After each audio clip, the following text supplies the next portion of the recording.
দেখতে যতটা সুন্দর লাগছে খেতে ঠিক ততটাই ভালো লাগবে বন্ধুরা। নমস্কার বন্ধুরা, গীতাস ওয়ার্ল্ড থেকে আপনাদের প্রত্যেককে স্বাগত। আজ আমি দই পিঠার রেসিপি আপনাদেরকে শেয়ার করব। এটা খেতে খুবই ভালো লাগে আর বানানোও খুব সহজ। এখানে আমি সাদা তিল 50 গ্রাম নিয়েছি, আর চিনি 50 গ্রাম নিয়েছি, আর সুজি 200 গ্রাম নিয়েছি। এবার আমি একটা মিক্সারের মধ্যে দিয়ে দিচ্ছি। বন্ধুরা, এটা আপনারা অবশ্যই বানাবেন। এবার আমি একটা স্মুথ পেস্ট বানিয়ে নেব। বানানো হয়ে গেছে। এখন আমি একটা বোলের মধ্যে নিয়ে নিচ্ছি। এটা সরিয়ে রাখলাম। এদিকে আমি নারকেল কোড়া হাফ বাটি নিয়েছি, আর টক দই 200 গ্রাম নিয়েছি। এখন আমি এই দুটো জিনিস স্মুথ পেস্ট বানিয়ে নেব। মিক্সারে দিয়ে দিলাম আর কিছুটা দুধ দিয়ে দিলাম। হয়ে গেছে। এখন আমি সুজির বাটির মধ্যে মিশ্রণটা দিয়ে দিচ্ছি। সামান্য নুন দিয়ে দিলাম বন্ধুরা। এবার ভালোভাবে মিশিয়ে নিতে হবে। আস্তে আস্তে ধরে ধরে ভালোভাবে মিশিয়ে নিতে হবে, যাতে কোনো দানা ভাব না থাকে।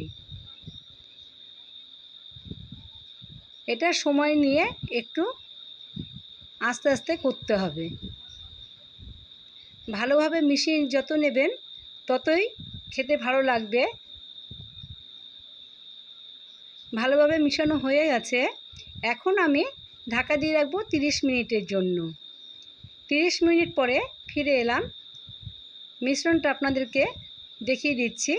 এবার আবার কিছু সময় ধরে ভালোভাবে মিশ্রণটা চামচের সাহায্যে নাড়া দিয়ে নিলাম, আর কিছুটা দুধ দিয়ে দিলাম।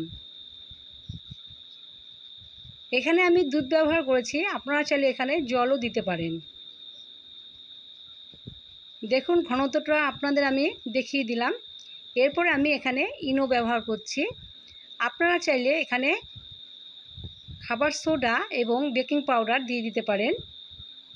এবার ভালোভাবে মিশিয়ে নেব। ভালোভাবে মিশিয়ে নিচ্ছি। আমার এই মিশানোর কাজটা করতে 5 মিনিটের মতন সময় লেগেছিল। এখানে আমি 200 ml দুধ দিলাম। ভালোভাবে মিশানো হয়ে গেছে।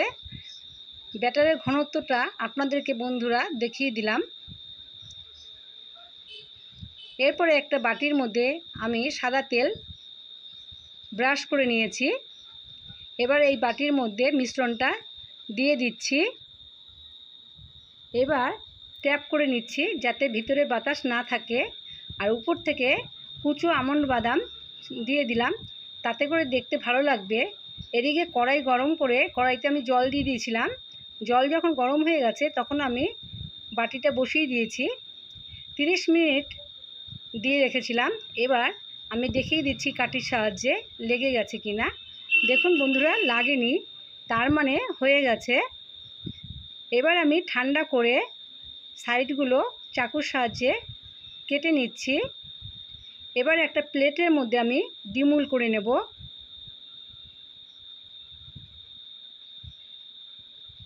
দেখুন বন্ধুরা, দেখতে কতটা সুন্দর লাগছে। এবার আমি আপনাদেরকে সামনের দিকটাও ভালোভাবে দেখিয়ে দিচ্ছি। এটা দেখতে যতটা ভালো লাগে বন্ধুরা, খেতে কিন্তু অসম্ভব মজার। আপনারা একবার হলেও বানাবেন। আশা করি আপনাদের ভালো লাগবে রেসিপিটা। আর ভালো লাগলে লাইক দেবেন। আর যে সকল বন্ধুরা এখনও সাবস্ক্রাইব করেননি তারা সাবস্ক্রাইব করে পাশে থাকা বেল আইকনটা প্রেস করে দেবেন। তাহলে আমার ভিডিওগুলো আপনারা সবার আগে পেয়ে যাবেন। এবার আমি একটু কেটে দেখাবো।